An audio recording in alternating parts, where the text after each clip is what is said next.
Hola, bienvenidos. La comunidad internacional aumenta los esfuerzos para evitar una guerra abierta en Oriente Medio. Estados Unidos, Alemania, Francia, así como Qatar y Egipto, entre otros, intentan contener a Hezbollah y también a Irán, que han amenazado a Israel con vengar la muerte del máximo comandante de la milicia libanesa Fuad Shukur el pasado 30 de julio y la del líder de Hamas, Ismail Haniyeh, en Teherán horas después. Mientras Washington encabeza reuniones con autoridades libanesas en Beirut, desde Europa se ha pedido a Irán y a sus aliados abstenerse de perpetrar ataques que puedan agravar aún más las tensiones regionales. Aunque el presidente iraní Masoud Pezeshkian rechazó este llamado asegurando que no se someterá a la presión, Estados Unidos confía en que Teherán renuncie a tomar represalias si se logra un alto al fuego en Gaza. Escuchemos lo que expresó el presidente Joe Biden a propósito de este llamado a Irán y a sus aliados. Veremos qué hace Irán y qué pasa si hay un ataque, pero no me doy por vencido. ¿Cree que Irán podría renunciar a un ataque si se alcanza un alto el fuego en Gaza?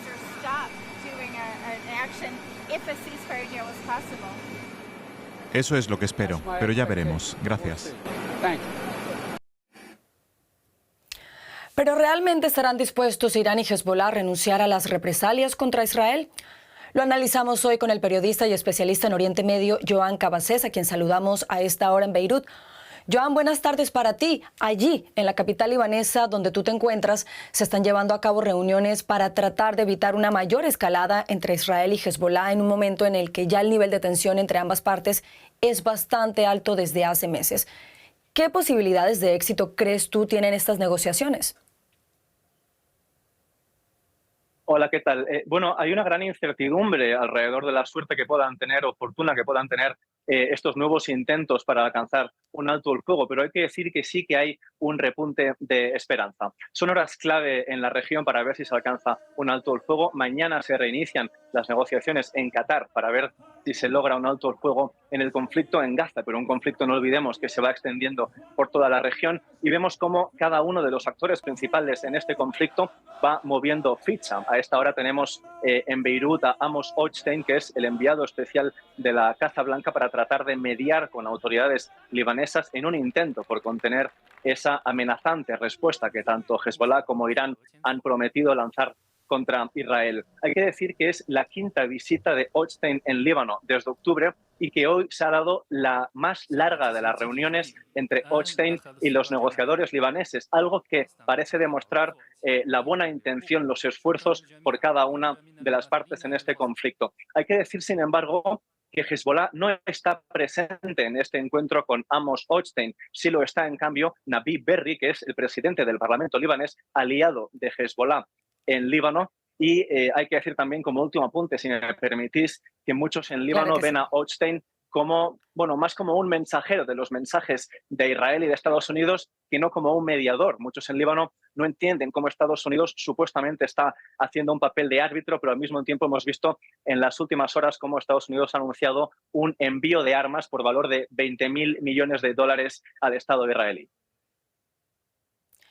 Joan, mencionaba también que Irán, por su parte, ha rechazado abandonar su objetivo de tomar represalias contra Israel por la muerte en su territorio el pasado 31 de julio de Ismail Haniyeh, el líder, recordemos, de la organización terrorista Hamas. Sin embargo, a Teherán tampoco le conviene una escalada. ¿Sí estará dispuesto Irán a renunciar a atacar a Israel de lograrse un alto al fuego en Gaza, como espera el presidente de los Estados Unidos, Joe Biden? Bueno, es muy difícil hacer predicciones en Oriente Medio, pero hay indicios que parecen indicar que ese sería el caso. Hay que decir que en las últimas jornadas, tanto Irán como Hezbollah aparentan ser muy beligerantes. Ellos dicen que la respuesta contra Israel va a llegar, pero si os fijáis, hace ya más de 2 semanas de los ataques de Israel, tanto en Beirut como en Teherán, y no ha habido respuesta. Tanto en Hezbollah como Irán son muy conscientes de que mañana se retoman estas negociaciones para ver si se puede avanzar en el camino hacia un alto el fuego en Gaza, y ellos parecen estar pendientes de lo que ocurra con estas negociaciones. No hay que olvidar que el ataque de Hamas contra Israel del pasado 7 de octubre cogió por sorpresa tanto a iraníes como a militantes libaneses de Hezbollah. Esta, por decirlo de algún modo, no es una guerra que ellos hayan elegido. Ellos dicen lanzar hostilidades contra Israel en solidaridad con Gaza, porque entre ellos, entre estos actores en Oriente Medio, comparten la beligerancia, la hostilidad contra la presencia israelí en Oriente Medio. Pero ellos, como contábamos, no han elegido esta guerra y parecen dispuestos a abandonar estas hostilidades contra el Estado de Israel en caso de que se consiga un alto el fuego en Gaza. Joan, pero ¿cómo se puede explicar este lenguaje beligerante tanto de Hezbollah como de Irán? ¿Qué es lo que buscan con esta narrativa?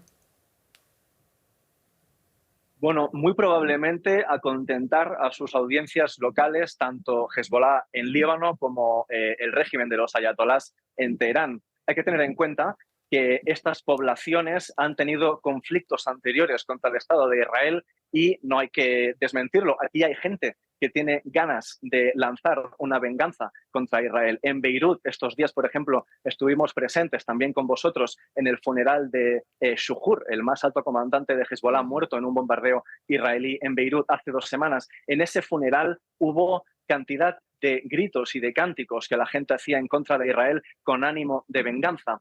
Hezbollah y Irán tienen en ese sentido un papel muy difícil porque tienen que encontrar un equilibrio entre acontentar a sus bases y aparentar ser, como ellos dicen ser, los líderes de la resistencia contra la presencia occidental en la región y al mismo tiempo evitar un conflicto que no parece que les interese. Por parte de Irán, ellos quieren evitar un conflicto cuerpo a cuerpo con Israel porque Irán no lo necesita. Es decir, Irán ya tiene a otras milicias, otros aliados en la región, como el mismo Hezbollah o como los hutíes en el Yemen, que pueden hacer esa tarea en nombre de Irán. Por parte de Hezbollah hay que tener en cuenta que el Líbano se encuentra en una crisis económica salvaje. Hace 3 años que las ONGs, por ejemplo, juegan un papel clave en la subsistencia de prácticamente la mitad del país y Líbano, por decirlo de algún modo entendible, no está preparado para un conflicto bélico con Israel. De hecho, en los últimos días el gobierno libanés ha preparado un plan de contingencia y todo para reconocer que no está preparado para afrontar los costes que llegarían con una escalada en el conflicto entre Hezbollah e Israel. Bueno, pero de producirse finalmente esa represalia iraní que según los servicios de inteligencia de Israel podría tener lugar en los próximos días, ¿cuál puede ser esa respuesta, Joan? La inteligencia israelí maneja una lista de objetivos vulnerables o que ellos creen que son vulnerables ante posibles ataques tanto de Hezbollah como de Irán. Eso incluye cuarteles generales del ejército en Tel Aviv, el ejército que acoge la Mossad, que es la inteligencia israelí, puertos o aeropuertos. Pero hay que decir que Hezbollah supone una cara de Irán, está justo en las inmediaciones del territorio israelí y eso daría muy poco margen a Israel para prepararse de una eventual ofensiva por parte de Hezbollah. Hay que recordar el ataque que Irán lanzó contra Israel en abril. Ese ataque tardó prácticamente horas en llegar y Israel tuvo tiempo para reaccionar y para protegerse de ese ataque. Eso no sería así con Hezbollah, que se sospecha además que ha mantenido invisibles, secretas, buena parte de las armas y de los misiles con tecnología punta guiados de precisión que tiene entre su arsenal. Se dice que Hezbollah tiene un arsenal con centenares de miles de misiles y ese factor sorpresivo es lo que mantiene intimidado y en incertidumbre al Estado de Israel.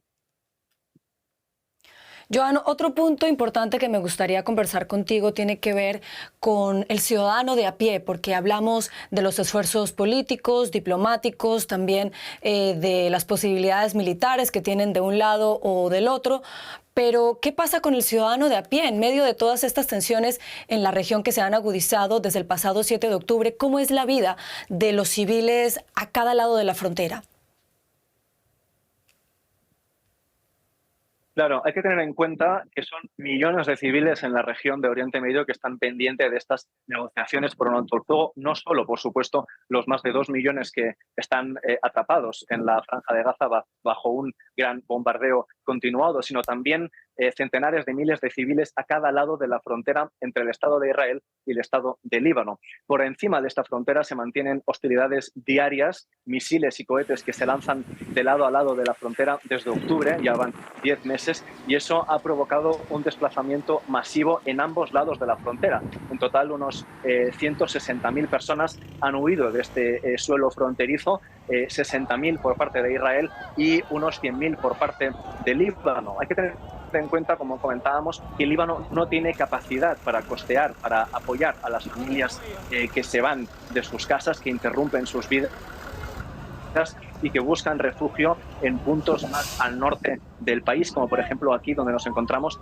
en la ciudad de Beirut. Aquí nos encontramos iniciativas civiles, ciudadanos movilizados a cuenta propia que tratan de buscar pisos que estén vacíos y que puedan hospedar de forma accidental y temporal a familias que han huido de sus casas o que tienen incluso sus casas destrozadas y que no tienen visos de saber cuándo van a poder regresar a sus casas. Esto es distinto del lado israelí. Por supuesto, es siempre una tragedia tener que abandonar la casa familiar, pero Israel, a diferencia del Líbano, sí tiene capacidad para financiar este desplazamiento masivo, aunque hay que tener en cuenta que la ofensiva en Gaza es o supone un gran gasto para las arcas israelíes y tener además que costear el hospedaje de más de 60.000 personas es también una dificultad añadida que Israel tiene seguro interés en poner fin.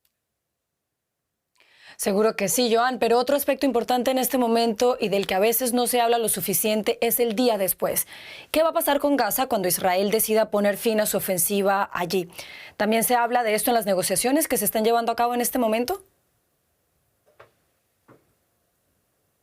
Sí, esto es parte importante de las negociaciones, aunque es parte también discordante entre el Estado israelí y Estados Unidos, el mayor patrocinador del ejército de Israel. Es sabido que Israel no tiene un proyecto, no tiene un plan, por lo menos público y oficial, para el día después en la Franja de Gaza. Esto, como decimos, es un punto de discordia entre la Casa Blanca e Israel, pero también y de manera creciente entre la oposición israelí y el primer ministro Benjamin Netanyahu, que parece dispuesto a dejarse abiertos todos los escenarios en el horizonte para no comprometerse con ningún resultado en esta guerra. Sin embargo, para el día después, lo más probable es que sea algo parecido a la ley de la jungla en la Franja de Gaza.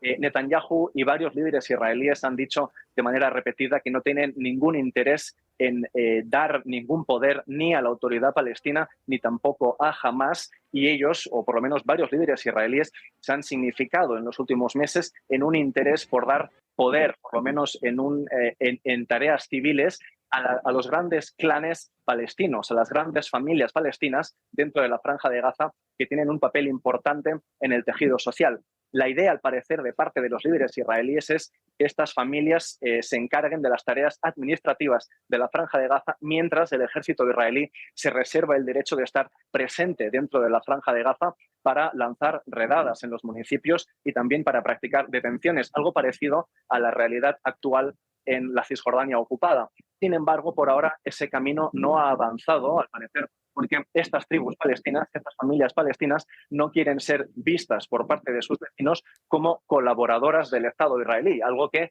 podría derivar en un conflicto civil de carácter también armado, porque estas tribus están armadas en la Franja de Gaza, así que por ahora este proyecto israelí no ha avanzado, al menos de manera pública. Pues seguiremos muy atentos al avance de estas tensiones allí en Oriente Medio. Joan Cabasés, periodista y especialista en esa región, muchas gracias por habernos acompañado. A vosotros y hasta la próxima. Gracias.